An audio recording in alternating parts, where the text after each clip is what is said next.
Evolution, अगर ये मैंने आपको पैट्रियार्की एंड मैट्रियार्की पहले ही बता दिया था, ये भी शुरू में किस तरह से जो एक टेस्ट आया, पहले फीमेल जो थी वो हम उनको अगर आपने कभी सुना होगा तो पूजा उनकी देवता नहीं, पहले देवतियां आई, जो उनका ऑपोजिट ले लें, जो भी उर्दू में कहेंगे, उनकी होती थी, फिर आहिस्ता आहिस्ता जो मैंने आपको सारा बता दिया वो उसके अंदर फॉल करते हैं। अच्छा जी, फिर फोकस ऑफ जेंडर स्टडीज का फोकस क्या था? जेंडर स्टडीज ने फोकस किया मेन एंड वीमेन के डिफरेंस पे और साइकोलॉजिकल एंड बायोलॉजिकल डिफरेंसेस पे। अच्छा जी, इधर हम बात करेंगे कि कैसे साइकोलॉजिकल और बायोलॉजिकल डिफरेंसेस की उन्होंने बात की। उन्होंने ये बात की कि देखिए जरूरी नहीं है जो बायोलॉजिकली आपको लगता है कि मेल है तो वो मेल ही हो सकता है कुछ, अब तो बल्कि अब तो ये आइडिया क्लियर करना बहुत आसान है, क्योंकि इस तरह के बहुत से ड्रामास भी हम आजकल देखते हैं कि बज़ाहिर तो हम कंसीडर करते हैं कि ये मेल है, लेकिन समटाइम ऐसा होता है कि वो होता है तो मेल है, लेकिन उसको चीजें अच्छी लग रही होती है, उसको गुड़िया अच्छी लग रही होती है खेलने में, उसको पिंक कलर अच्छा लग रहा होता है, तो ये उसके साइकोलॉजिकल डिफरेंसेस हैं। ठीक है, तो ये चीज वो कहते हैं कि अब इनको कौन बताएगा। सबसे पहले तो ये होता था कि लोग इस चीज को जो है ना शो ही नहीं कराते थे। हमारे यहाँ क्या पहले भी कहीं बाहर कभी भी शो नहीं कराते थे, कि जिसको उसको लगता था कि मैं, क्योंकि मेरे बाप ने तो मुझे शुरू में पैदा हुआ मुझे लगा कि गन दी और मुझे पसंद आ रही है कि मैं जी डॉल से खेलूं, हूं मैं लड़का, मुझे सब लड़के का मुझे नाम दिया गया है। तो यहाँ पे उसका जो है ना वो क्लैश आता है कि जो वो समझ रहा है और जो वो है उसके अंदर क्लैश आता है, लेकिन वो इस चीज को आगे नहीं बताता था, नहीं डिस्प्ले करता था, बिकॉज ही थिंक्स कि दैट इज समथिंग ऑड, वो उससे रिलेटेड चीज माशरे में एग्जिस्ट नहीं करती है। तो जेंडर स्टडीज ने, जब ये जेंडर स्टडीज को हम लेके आए तो उसने इस चीज को थोड़ा वाज़ेह कराया कि भाई दैट्स क्वाइट कॉमन और ये आपका मसला नहीं है, there are certain people else in the society that belongs to the same category. ठीक, तो ये जेंडर स्टडीज ने इस चीज के ऊपर फोकस किया था। मेन एंड विमेन के डिफरेंसेस थे, मैंने अब अगेन वहां पे पेट्रियार्कल रूल अगेन जो है उनको स्ट्रॉन्गेस्ट होल्ड था, विमेन के पास राइट्स, इवन दैट वुमेन के पास वोटिंग का राइट नहीं था, एजुकेशन का, हेल्थ का, ये वाले राइट्स वुमेन के पास नहीं थे, इतने ज्यादा डिफरेंसेस थे उनके दरमियान में। तो जेंडर स्टडीज ने, अच्छा gender studies as a whole देखती है, जेंडर स्टडीज ये नहीं वो सिर्फ फीमेल्स को नहीं देखती, वो मेल की भी बात करती है। ठीक है, वो दोनों की बात करती है। यहाँ पे पॉइंट ऑफ डिस्कशन यही है कि it not only going to refer the females but to the male as well. वो दोनों के डिफरेंसेस को, दोनों की साइकोलॉजी, दोनों की बायोलॉजिकल नीड्स को, हर चीज को वो स्टडी करती है। ठीक है, समझ लगी यहाँ तक? Any question up till here? No. अच्छा, फिर इसका नाम फेमिनिज्म क्यों रखा गया है अगर ये दोनों को ये डील करती है, मस्कुलाइन से फेमिनाइन से क्यों अच्छा रखा गया है? अच्छा जी, मैं बताती हूँ फेमिनिज्म। अच्छा आपके लिहाज से फेमिनिज्म क्या है? फेमिनिज्म है क्या? फेमिनिज्म क्या है? फेमिनिज्म से बेसिकली हम movements of women rights. Equality है ना, क्या क्या? फॉर इक्वालिटी, नहीं फेमिनिज्म बेसिकली बताएं बताएं। Movement of women rights and the equality of sexes. Equality of sexes, तो फिर अभी कौन कह रहा था कि ये तो विमेन के साथ कंसीडर करते हैं? जिस तरह आपने बात की है चेयरमैन की, हाँ जी, तो चेयरमैन का झुकाव जो है ये मेल की तरफ है, इसी तरह फेमिनिज्म को जो लफ्ज है ना, इस वर्ड का जो झुकाव लग रहा है ना, ये फीमेल और फेमिनाइन की तरफ लग रहा है। अच्छा मैं आपको बताती हूँ बेसिकली जो फेमिनिज्म है ना ये कोई सब्जेक्ट नहीं है। Feminism is basically a range of social movements. जो आपकी सोशल मूवमेंट स्टार्ट हुई ना उसको हमने एक नाम दे दिया फेमिनिज्म। ठीक है, जैसे हम कहते हैं कि लिबरेशन मूवमेंट, लिबरेशन मूवमेंट से पता चलता है लिबर्टी के लिए होगी। ठीक है, आपको आपको आपको आजादी चाहिए होगी, उसके लिए मूवमेंट थी। तो इस तरह से जो थी ये फेमिनिज्म, क्योंकि विमेन सप्रेस हो रही थी आउट द हिस्ट्री, उनको राइट्स नहीं थे, जैसे मैंने अभी बात की, उनके पास कोई, उनके वुमेन के पास ना उनके पॉलिटिकल राइट्स थे, ना हेल्थ के, ना एजुकेशन की, किसी किस्म के पास राइट नहीं थे। तो they feel after the world war, specially miss जब बताएंगे ना तो वहां पे ये बात भी होगी कि जब खासकर जब वर्ल्ड वॉर हुई थी ना, तो वर्ल्ड वॉर में ये हुआ था, जब वर्ल्ड वॉर 1 हुई थी तो सारे जो आपके यूरोपियन वाले थे ना वो सारे जंगों में चले गए और पीछे से जो स्टेट थी ना उसको चलाने वाला कोई भी नहीं था। यानी कि अब स्टेट के अंदर मर्द रह ही नहीं गया था कि जो कि जो इंडस्ट्री में जा सके। फिर जो वहां की जो स्टेट थी ना उन्होंने कहा कि जो औरतें वो अपने घरों से बाहर आए और जो है ना अपने स्टेट के जो मामला भी संभाले, यानी कि वो डॉक्टरी भी करें, वो जो है आपका क्लर्क की जॉब भी पॉलिटिक्स में करें। भी आए। हाँ जी, पॉलिटिक्स, हर चीज, क्योंकि मर्द तो रह ही नहीं गए थे। फिर औरतों ने वहां पे होल्ड ऑन कर लिया। उसके बाद जब वर्ल्ड वॉर 1 खत्म हुई तो मर्द हजरात वापस आ गए, उन्होंने कहा जी अब तुम लोग घर जाओ, हम दोबारा से काम करेंगे। उस वक्त जो थी ना वो फीमेल, ठीक है, वो ये हुआ कि वापस अपने घरों को होगी, वही अपने बच्चों में और घर की संभालदारी में लग गई। लेकिन फिर जब वर्ल्ड वॉर 2 हुई तो फिर सेम इंसिडेंट हुआ। फिर दिस टाइम जब विमेन जो थी ना वहां पे जब वो सामने उन्होंने आगे आके काम करना शुरू किया तो वो कॉन्फिडेंट होगी कि भाई हम भी कुछ कर सकते हैं, ये सिर्फ मर्द कोई ऐसी चीज नहीं है जो ये कर रहे हैं, ये तो हम भी कर सकते हैं, फिर इनको ज्यादा क्यों है, ये तो कोई ऐसी चीज नहीं जो हम नहीं कर सकते। उनका कॉन्फिडेंस डिवेल्प हो गया। और फिर ये हुआ कि जब उन्होंने दोबारा जब वापस आए उन्होंने कहा हमें हमारी जगह दें और आप वापस वहां पे जाएं, तो फिर औरतों ने कहा नहीं भाई अब हम वापस नहीं जाएंगे, अब हम भी मर्द के साथ जो है ना खड़े होकर काम करेंगे।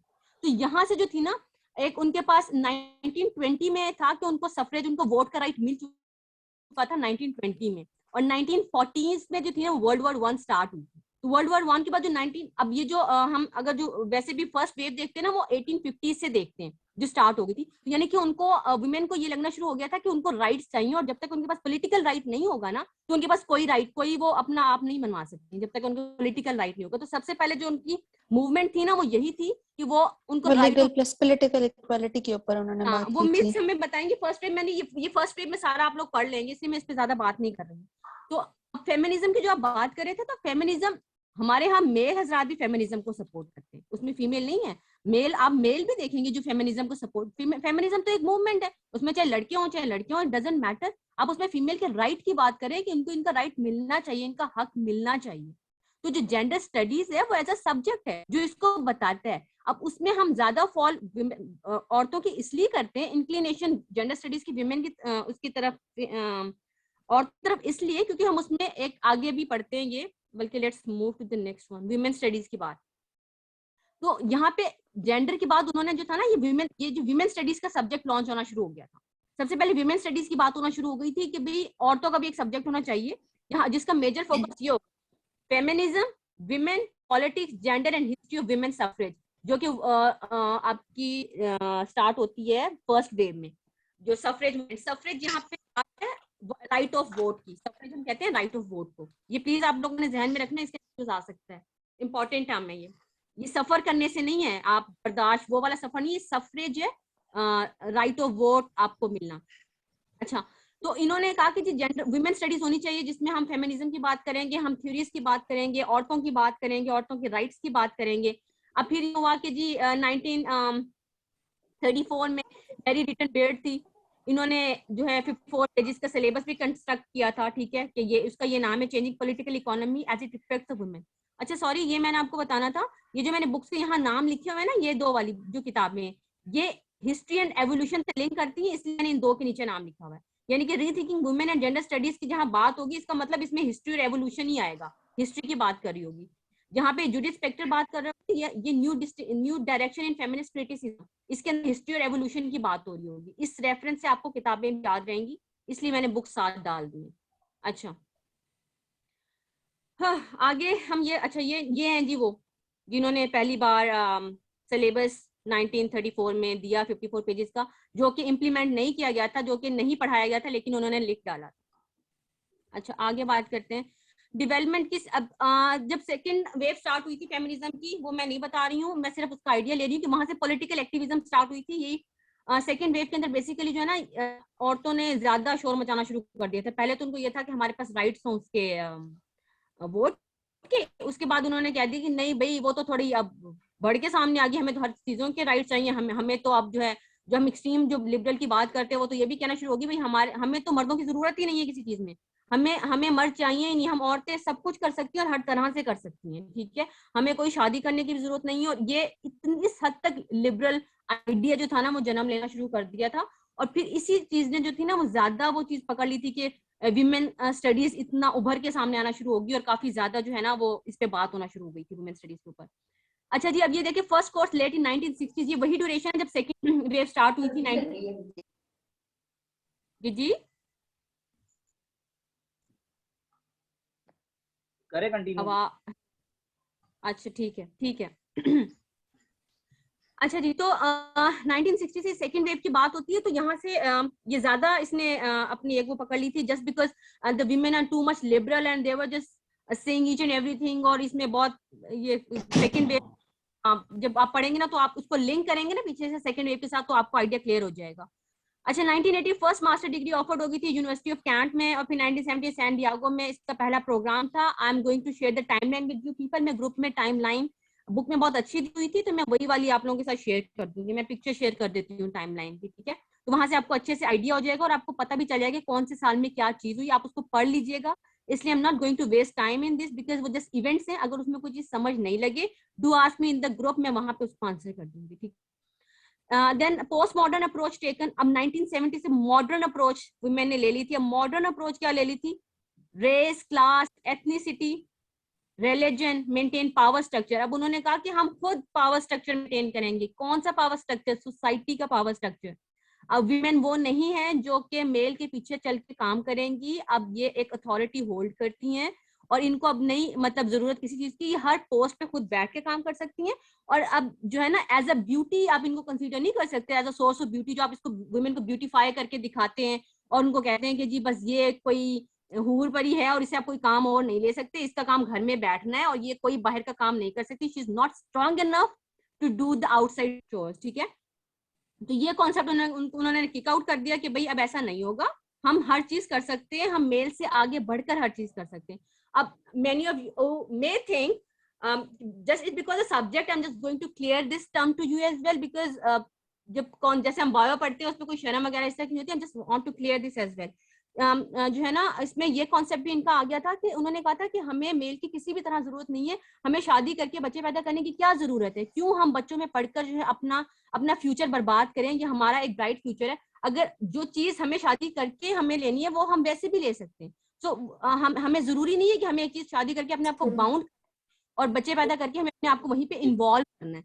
तो उन्होंने इस आइडिया को भी बाहर निकाल दिया था कि जरूरी कि शादी जो है वो भी जरूरी नहीं है, आप नहीं करें उसको, ठीक है। आप अपने आप गोल्स पे फोकस करें, हम गोल ओरिएंटेड रहे, रेदर आप अपनी फैमिली। अब वहां पे ये सब औरतों के वन थिंग इज कि सारे औरतों की बातें नहीं थी, उनमें कुछ औरतें स्टिल इस चीज को सपोर्ट करती थी कि नहीं भी हम फैमिली में हम घर तक महदूद, ठीक है, हम आपके साथ ज्वाइन। वहां पे रेडिकल फेमिनिज्म और इसकी बात आएगी, वो हम कल पढ़ेंगे। रेडिकल उनका जो डिफरेंस है, लिबरल फेमिनिस्ट और रेडिकल जो है ना, और जो ऑर्थोडॉक्स हैं, ये हम लोग कल डिस्कस करेंगे।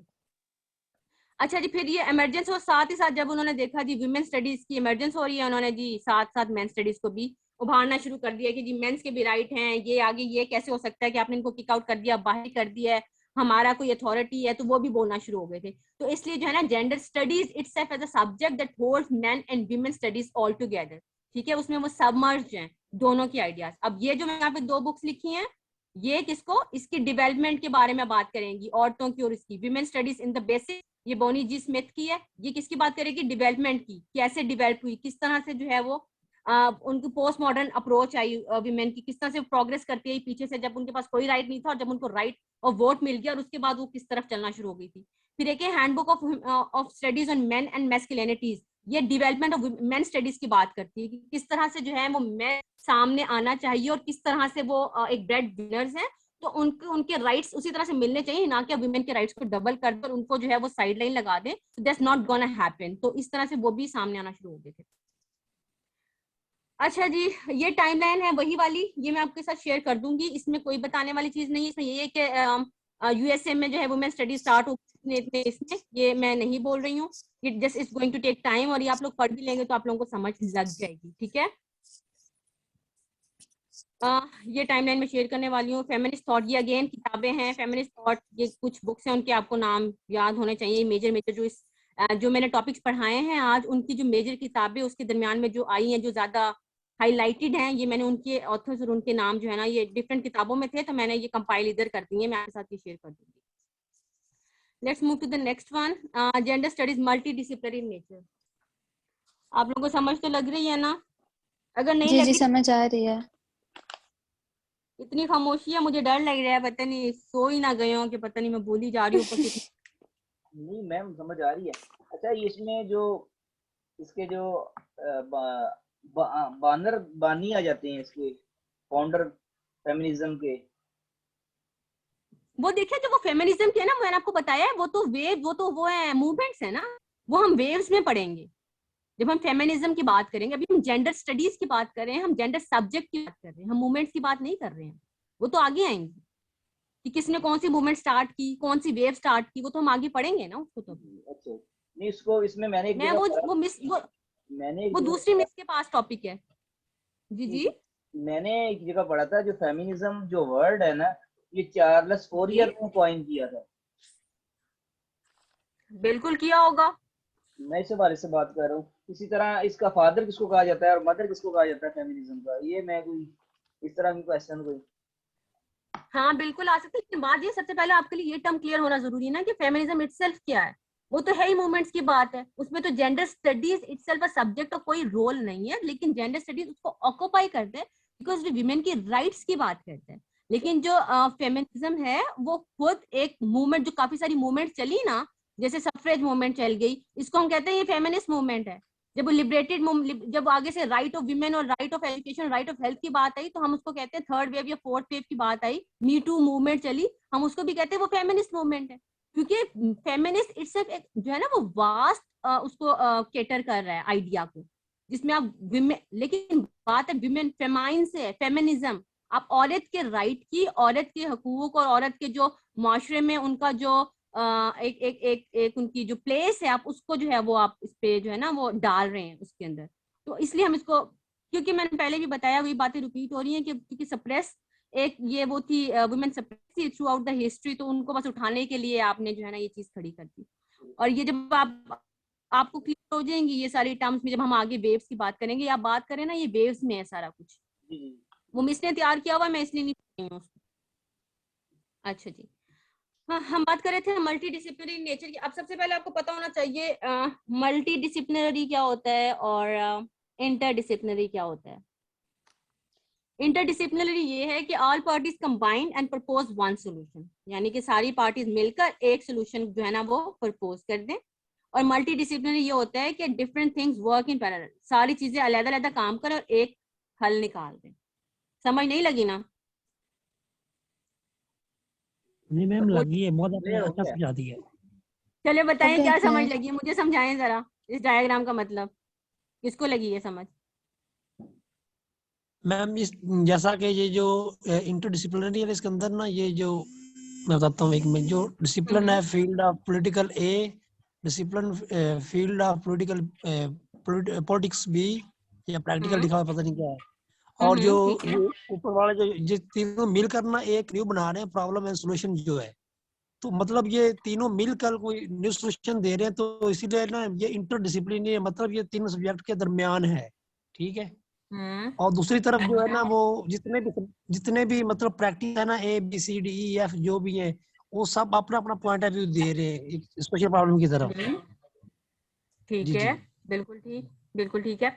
अच्छा जी, तो हम बिल्कुल सही बताया है इन्होंने ना। ये देखिए इसी तरह से कि अगर आपने कोई एक प्रॉब्लम यदि ना, लेट्स सपोज यहाँ पे अगर हम बात करते हैं, ये सोशियोलॉजिस्ट बैठे हुए हैं, यहाँ साइकोलॉजिस्ट बैठे हुए हैं, ठीक है, यहाँ पर अगर आप हिस्टोरियन बैठे हुए हैं, लेट्स सपोज यहाँ पर पॉलिटिशियंस बैठे हुए हैं, कोई ऐसी प्रॉब्लम इमर्ज हो गई है, तो अगर कोई ऐसी प्रॉब्लम आ गई है तो आप क्या करेंगे, आप ये देंगे जो उस प्रोग्राम का जो पॉलिटिकल पर्सपेक्टिव है ना, वो वो पॉलिटिक्स वाले को दे देंगे, ठीक है। और उसमें जो सोशियोलॉजिकल पर्सपेक्टिव है ना कि सोसाइटी को देखना है, तो आप उसका हिस्सा इसको दे देंगे। सारे अपने अपने केस स्टडीज को पढ़ेंगे और फिर उसका हल निकालेंगे कि जी मेरे पास ये प्रॉब्लम थी, उसका पॉलिटिकल सोल्यूशन ये है, इसका सोशियोलॉजिकल सोल्यूशन ये है, इसका साइकोलॉजिकल सोल्यूशन ये है, ठीक है, एक प्रॉब्लम को। तो यहाँ पर सारे अपनी अपनी फील्ड लेके और उसको यहाँ पर उसको आंसर कर देंगे। जबकि इंटरडिसिप्लिनरी में क्या होता है, आपने एक प्रॉब्लम इनको भी बता दी, इनको भी बता दी और इनको भी बता दी। इन्होंने उसका पॉलिटिकल एस्पेक्ट भी पढ़ा, सोशियोलॉजिकल भी, साइकोलॉजिकल भी, सारे एस्पेक्ट इसने भी पढ़े, इसने भी पढ़े और इसने भी पढ़े, तीनों ने पढ़ के। और जैसे अब मैं कहूँ, हम अगर हम ग्रुप में हमने सबको नोट्स दे दिए, मैंने एक टॉपिक दे दिया, भाई आपने मल्टी डिसिप्लिनरी तैयार करना है, सब हम सबने मल्टी डिसिप्लिनरी तैयार किया, और उसके बाद फिर मैंने बोला उसमें, फिर किसी दूसरे ने बोला, किसी तीसरे ने बोला, किसी चौथे ने बोला, ठीक है, तो हम सब ने मल्टी डिसिप्लिनरी के ऊपर बोला, और ये हो जाएगा ये इसको हम कह देंगे इंटरडिसिप्लिनरी, क्योंकि हर कोई पूरा सबने पढ़ा है और हर कोई उस पर एक्सप्लेन कर रहा है। जबकि अगर मैं दे दूं उसकी पैराग्राफ, पहला पैराग्राफ आप कर लें, दूसरा पैराग्राफ आप कर लें, तीसरा आप कर लें, चौथा आप कर लें, पांचवा मैं कर लेती हूँ, फिर सबने बोला और हम सबने प्रेजेंट कर दिया, हर एक ने अपना अपना पैराग्राफ, तो हर एक ने अपना अपना पैराग्राफ प्रेजेंट किया। अब हर एक को देखिए ज्यादा कमांड है अपने पैराग्राफ के ऊपर, क्योंकि उसने एक पैरा पढ़ा है as compare to the one जिसने पूरा पढ़ा होगा, वो ऐसे ही है ना, हम डिवाइड अभी भी ऐसे हैं ना, हम ग्रुप के अंदर जब काम करते हैं तो हम मल्टी डिसिप्लिनरी अप्रोच रखे हुए हैं अपने ग्रुप के अंदर, कि हमने सब में डिवाइड कर दिया, आज ये पढ़ाई, इतना पढ़ाई, इतना पढ़ाई, इतना पढ़ाई, ठीक है। तो ये मल्टी डिसिप्लिनरी अप्रोच है। तो जो आज जेंडर वाली जो स्टडीज है ना, कोर्स है ना, ये इंटरडिसिप्लिनरी है आज वाली। आज जो वुमेन की स्टडीज हैं वो इंटरडिसिप्लिनरी हैं। नहीं, आज का वो सर सही कह रहे हैं, आज का जो लेक्चर है ये डिसिप्लिनरी है, क्योंकि मैंने भी पूरा पढ़ा है, मिस ने भी पूरा पढ़ा है, और हम पढ़ के अब हम बता रहे हैं सबको, ठीक है। और दिन हम ये करते हैं कि हर किसी ने थोड़ा थोड़ा पढ़ा होता है और सारे जो है ना वो पढ़ के सबको बताते हैं। तो जो जेंडर स्टडी इटसेल्फ है ना, वो मल्टी डिसिप्लिनरी है। I hope the concept make clear to you. जी जी बिल्कुल क्लियर हो गया। अच्छा जी, how it is multidisciplinary, किस तरह से है मल्टी डिसिप्लिनरी जेंडर स्टडीज? ये देखें, क्योंकि ये जी क्योंकि जेंडर जो होता है वो हर जगह एग्जिस्ट करता है, चाहे वो साइंस में हो, हिस्ट्री में हो, लैंग्वेजेस में हो, सोशल साइंसेज में हो, जेंडर को हम देखते हैं वो हर जगह एग्जिस्ट करता है, इसलिए इसको मल्टी डिसिप्लिनरी कहते हैं। एग्जैक्टली, क्योंकि वो आपको फील्ड में नजर आता है। आपको बताइए इकोनॉमिक्स में कैसे नजर आता है, बताएं। इकोनॉमिक्स एंड जेंडर क्या आ रहा है ध्यान में? इकोनॉमिक्स में यही है ना कि हमने जो और जो इकोनॉमिकल एक्टिविटीज है ये वो मेल को दी हुई है। गुड। और जैसे सोशियोलॉजी में होता है, एज अ डेवलपमेंट सब्जेक्ट का एग्जिस्ट करता है। जी ये दोबारा बताएं, डेवलपमेंट का। जेंडर एंड डेवलपमेंट का इसमें आता है, सोशलाइजेशन कैसे करते हैं इकोनॉमिक और इंटरनेशनली और नेशनली। हम इस पे मेल को और फीमेल की पार्टिसिपेशन देखेंगे कि जेंडर कितना रोल प्ले करते हैं। तो ठीक है, बिड वेट गैट का आइडिया है किसी को? तो जी ये जो जरमीन साहिबा थी ये इनका मास्टर है, इसमें ही है, जेंडर में है, इन्होंने पीयू में पढ़ाया हुआ है, कोई काफी और उनके सामने मुझे बुलवा रहे हैं आप, इतनी बाइस। ये ऐसी बात नहीं है, वैसे मैं इनका इंट्रोडक्शन करवा रहा हूँ। वीर साहब अब आपने भी लड़कियों वाले नाम रख रही है मानो। ये सर ये मैंने आज का टॉपिक ही ऐसा है, कोई नहीं होते हैं। मैं इस मैंने कहा वक्त कि आज मेरी बात सुने, मैं इस वक्त ना वो आपने एक पिक्चर देखी होगी एडमन का सिचुएशन, मेरे पास मैं कंप्यूटर से भी लॉग इन हूँ और मोबाइल से भी लॉग इन हूँ, वाह वाह, क्योंकि जिसको कोई प्रॉब्लम होता है तो मैं उसको व्हाट्सएप पे करता हूँ ना वॉइस मैसेज, तो मुझे यहाँ से कॉल काट लेता हूँ, इसी तरह से मैं ऑनलाइन ही रहता हूँ। अच्छा जी। अच्छा, हम ये विमेन जो है ना, WID, women in development, women and development, gender and development की बात होती है। ये हम सेपरेटली भी पढ़ेंगे, ये वास्ट कॉन्सेप्ट है, इसलिए मैं इसको भी डिस्कस नहीं कर रही। लेकिन इकोनॉमिकल पॉइंट ऑफ व्यू से जेंडर किस तरह से इन्वॉल्व है, कि विमेन का क्या रोल है इकोनॉमी में, किस तरह से आपकी ओवरऑल इकोनॉमी को विमेन बूस्ट कर रही है, ये मैन बूस्ट कर रहा है। जेंडर की बात आ रही है यहाँ पे। वन थिंग जो है ना, ये आप अपने जहन में रखिए कि विमेन की नहीं कह रही हूँ, जेंडर जो है यहाँ पे वर्ड मेन और विमेन दोनों को कंसीडर कर रहा है, नॉट ओनली द फीमेल्स, ठीक है। तो मर्द जो औरत का क्या रोल है इन द इकोनॉमिक, आपकी जो इकोनॉमी बूस्ट हो रही है उसमें उन दोनों का क्या रोल है, या क्या उनकी डेवलपमेंट पॉइंट ऑफ व्यू से, ये वो सारी चीजों को देखते हैं। Then sociology and gender, we all know, हम क्यों पढ़ रहे हैं जेंडर स्टडीज को सोशियोलॉजी के अंदर, तो ये definitely is totally linked. Gender and psychology जो है, again I don't think that it need more explanation, because हम देखते हैं कि साइकोलॉजिकल उनकी नेचर जो है वो इस तरह से इम्पैक्ट डालती है, जो है वो फीमेल या मेल पे। साइकोलॉजिकल नीड्स उनकी डिफरेंट है, वेरी करती हैं, और उसको जो है वो जेंडर स्टडी करता है, किस तरह से जो है वो मेल की नीड्स क्या है साइकोलॉजिकल पॉइंट ऑफ व्यू से, और फीमेल की नीड्स क्या है। तो ये चीज हम जेंडर स्टडीज के अंदर इस तरह से दोनों साइकोलॉजी और जेंडर को हम इसमें एक पॉइंट ऐड कर,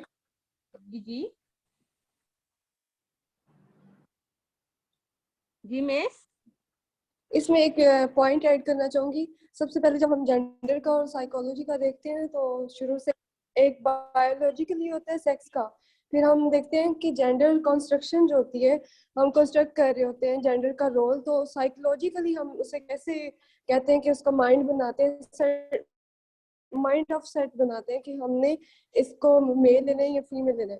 तो इस तरह जो है ना, स्टार्ट से ही साइकोलॉजिकल वैल्यूज जो होती है हमारी वेरी जी बिल्कुल ऐसे ही हम लोग जब अगला टॉपिक भी पढ़ेंगे ना जेंडर कंस्ट्रक्शन में, तो हम उसमें भी यही बात करेंगे इसकी। अब देखें कि इसकी अपनी फील्ड देखिए, सोशल साइकोलॉजी है, development psychology, learning and behaviour, ये इसी की फील्ड है साइकोलॉजी की, जिनको हम स्टडी करते हैं। हम सोशियोलॉजी के अंदर भी सोशल साइकोलॉजी भी पढ़ते हैं, हम जेंडर स्टडीज के अंदर भी इसको पढ़ते हैं, ठीक है। और फिर रिलेशन विद फिलोसफी भी है इसका, कौन बताएगा क्या रिलेशन है फिलोसफी के साथ जेंडर